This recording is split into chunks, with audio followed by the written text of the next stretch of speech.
Hello friends, I am Nitin Sharma, Senior Faculty at Coding Bytes.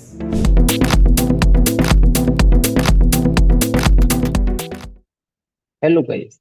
देखिए, आज हम इस टॉपिक पे डिस्कशन कर रहे हैं कि भाई अमेजॉन फ्री टियर अकाउंट बनाने के बाद में हम यहाँ पर किन किन किस किस तरीके की सर्विसेज को फॉलो कर सकते हैं। वो सारी चीजें यहाँ पर है। ये हमारा अमेजॉन का अकाउंट है। ओके। इस अकाउंट में हमारे पास में डिफरेंट डिफरेंट सर्विसेज अमेजॉन देता है। ओके। जैसे कि आप लेफ्ट टॉप में जब जाएंगे तो यहाँ पर आपको जितनी सर्विसेज अमेजॉन दे रहा है वो सभी सर्विसेज यहाँ पर मेंशन है। जैसे एप्लीकेशन इंटीग्रेशन, ब्लॉकचेन, जैसे compute service, container service, database, developer tools and user computing, front end web and mobile application, game development जैसे ब्लॉक्स यहाँ पर है। अब इसी में आपका आईओटी भी है, मशीन लर्निंग भी है, and then media service, migration and transfer, network and content delivery, quantum technology, robotics and satellite communication भी इसी का ही पार्ट है। तो यहाँ पर हमारे पास में different different kind of service Amazon यहाँ पर आपको दे रहा है। Okay. On satellite securities and इस स्टोरेज सर्विसेज, ये सारी चीजें दे रहा है। अब सबसे कॉमन सर्विस की बात करें तो वो सबसे कॉमन में मैं ऐसा मानता हूं कि कंप्यूट सर्विस के बारे में सबसे पहले पता हो। ओके। कंप्यूट सर्विस में अमेजोन डिफरेंट डिफरेंट टाइप के हमारे को यहाँ पे app runner, batch and EC2। Okay.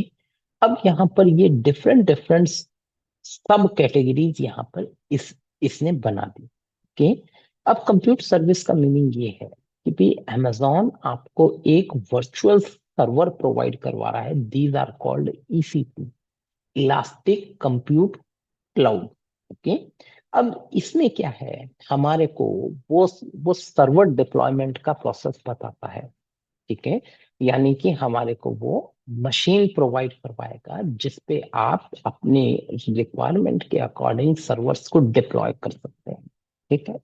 अब यदि मैं EC2 में जाता हूँ तो अपने पास में अभी हमारा जो लोकेशन है वो रीजन वाइज देखें तो अभी हम लोग एशिया पैसिफिक में है। ओके, मुंबई में। अब मुंबई जो रीजन है, इस रीजन में हमारे पास में 3 अवेलेबिलिटी जोन्स हैं। ओके। एंड देन इन जोन्स को एक ID milli, AZ1, AZ2 and AZ3। Okay. ये इसकी आईडी है और तीनों की तीनों ही प्रॉपरली वर्किंग में है।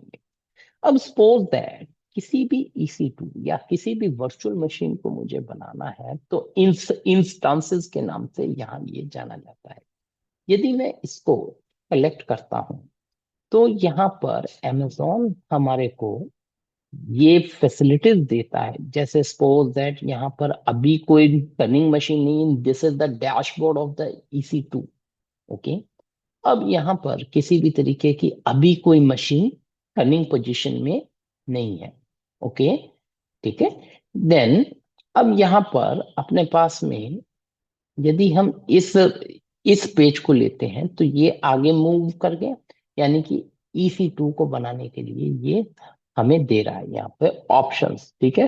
पहली चीज, EC2 का क्या नाम होगा, एंड देन किस ऑपरेटिंग सिस्टम को हम यूज करना चाहते हैं, या ऐसा कहें कि भी आपकी जो सर्वर है, जो मशीन है, उसमें ऑपरेटिंग सिस्टम कौन सा नहीं है। तो हम लोग विंडोज, लिनक्स, जो OS चाहे वो आप यूज आप कर सकते हैं। अभी तक हमारे पास में जो लेटेस्ट विंडोज OS है, इसमें विंडोज सर्वर यहाँ पर लिया। अब दूसरी चीज कि भी हमारे पास में जो सर्वर है उसकी हार्डवेयर कैपेबिलिटी क्या होगी, these are called instance type. Okay. Type में T3 micro. Okay. T3 micro it means 2 CPU, 1 GB RAM। Okay. And it will give some more options to choose the hardware. Okay. तो यहाँ पर क्या हुआ, यहाँ पर आपके पास में ये different different type of machine i3en.24x large. It means 768 GB is the RAM. Okay, and then move down and move down and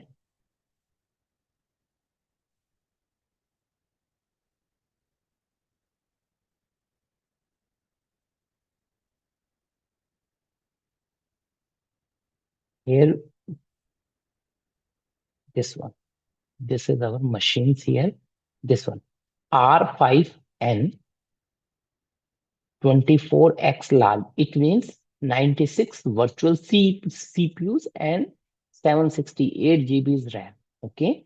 This is our different types of hardware configurations to create the EC2.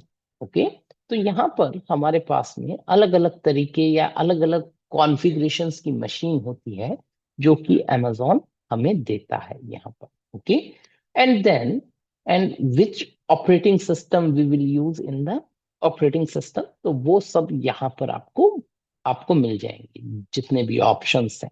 और उसी के according यदि server selection करते हो that means उसके बाद में यहाँ पर आपका ये रहे base, core base, and then 2025 operating system, 2022 है, 2019 है, 2019 भी है, एंड आपका यहाँ पे 2016 ओएस भी है. तो ये आपके पास में डिफरेंट काइंड्स ऑफ ओएस यहाँ पर रहते हैं. तो ये सारी फैसिलिटी वो EC2 में आपको देता है. अब इसी में ही देखिए ये है बेसिकली EC2 जो है बेसिकली सर्वर से रिलेटेड ये ब्लॉक है, पार्ट है आपका. एक टेक्नोलॉजी कंप्यूटर सर्विस में और आती है जिसे हम लोग बोलते हैं lambda, and code run without thinking about computer server. यानी कि सर्वर के बगैर भी आप किसी कोड को प्रोसेस करना चाह रहे हो तो भी आप लैम्डा, इसके लिए आपको पूरा EC2 बनाने का नीड नहीं है. तो ये लैम्डा जो सर्विस है इसे काम में लिया गया. ठीक है, तो कंप्यूट सर्विस एक बेसिक पार्ट है किसी भी क्लाउड सर्विस का. तो इसमें कंप्यूट सर्विस का नॉलेज तो रहना ही चाहिए यहाँ पर. Thank you.